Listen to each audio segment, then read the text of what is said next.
It has been a political choice. I mean, the reason why it was introduced was to save money, and you're saving money from people who are claiming things that they need. So I think it's quite cruel. We've seen an increase in food banks. We had a meeting with Trust.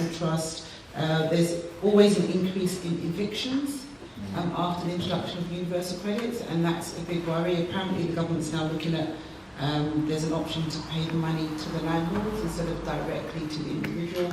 I'm really worried that it's been introduced in Brent. I'm really worried that we're going to have a lot of evictions over Christmas.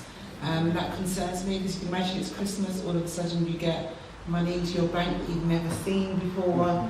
You know, the temptation to spend that money on Christmas and giving your kids a good Christmas and worrying about it later is a real concern, and I think it shows a lack of empathy and humanity from this government. Domestic violence has been mentioned, two-child poverty has been mentioned. We've seen an increase in landlords now wanting their homes back. So they're evicting people anyway because they can foresee the problems. So we've seen an increase in that. And because everything's done digitally, that causes us a problem as well. In some areas in Brent, 40% of people don't have access to Wi-Fi. So people are assuming that people have Wi-Fi and a computer in their homes. There's a lot of people in Brent who don't. And so I think this is a real worry. I've written to the government in regards to the funding that's given to Brent to help with this rollout, because they're giving different amounts of funding to different areas. So, and just this week I spoke to Amber Ride and asked her to stop the rollout, especially in Brent, but obviously we'll just keep fighting on that front. What did Amber say? I'm being recorded, but it's not their policy to stop the rollout of universal credit.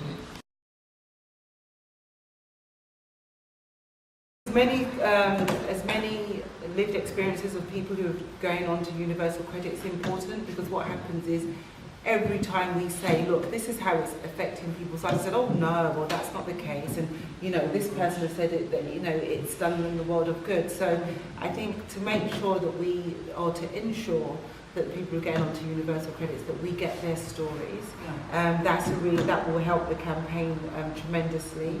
I think the day of campaigning is good, and I also think we have to push about the learned experiences. If you're rolling out a policy and then you find in an area that food bank use has increased 4 times, you're supposed to go back to that policy and fix it.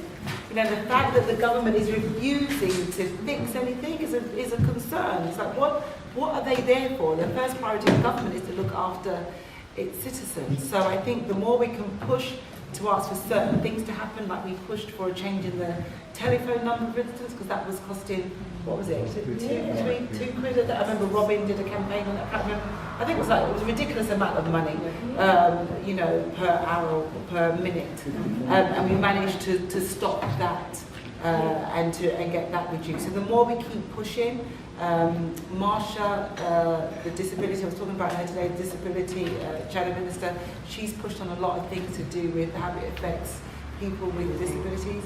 So the more cases that you can find where we need to change, the better for us, because then we can go and make demands. Question which I feel obliged to ask on behalf of our members.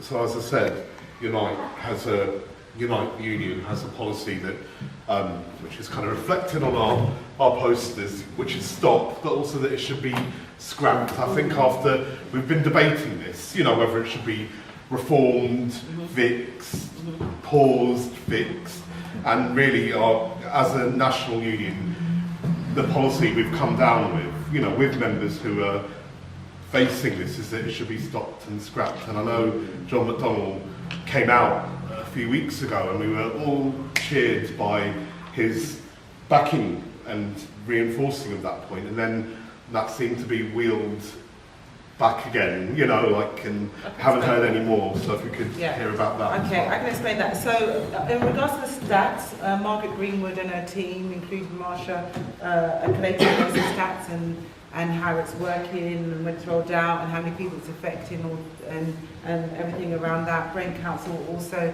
has the stats. In regards to money, Kath, and computers and things like that, you know, the council's responsibility is to help people through this. And all of, in a way, you've got a link with BAM and make sure that you direct people to the resources that are already there. I agree that you should get the money. That's why I want to know how much Brent has been given, because they're supposed to be given a pot of money, and I don't know how much that is. So I've already written to find out how much has been given and what that money's been spent on. I understand, I think some of the money's been spent on an individual that's working with the CAB, I think. We get a certain amount of money to help with personal budgeting support and assisting people with digital claims. It's this year, for example, it's been equivalent to one person for a couple of days a week. It's not much. There are other pots of money, like discretionary housing payments.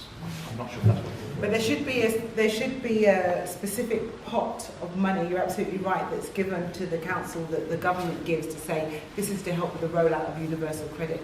Nobody's informed me of that. How much? So I've written to the government to establish, but it's going to take a while now because Amber Rudd is the Secretary of State, to find out how much money we've been given and how it compares to the money that's been given elsewhere. Because I know for a fact that anything that's implemented in Brent, because we are so diverse, will have more of a detrimental effect. So the use of food banks gone up 4 times, probably in Brent it will go up 6 or 7 times. We've had a 20% increase in the use of food banks since last year, and that was before the rollout of universal credit. So I'm really worried how much it's going to increase. And in regards to stop and scrap, of course what we would, you know, ideally what we want to do is scrap it completely. But speaking to people like the Trussell Trust and other organisations that have been struggling through universal credit, it could be more harmful if you were to scrap it and then start again. So what you have to do is stop it and fix all of the problems and the issues. And the underlying thing of the Labour Party is that nobody will lose out under a Labour government, nobody. And in fact, what we will do is ensure that we will have structures and systems in place that help people when they need it. There will be a safety net, a proper safety net for people, and that's a decent society where we have a safety net for people. So, so the fact is, under a Labour government, everything will look different because we come from the standpoint of what do we want society to look like and what do we want society to feel like. And this austerity has been a political choice. And Labour said there will be no austerity under Labour.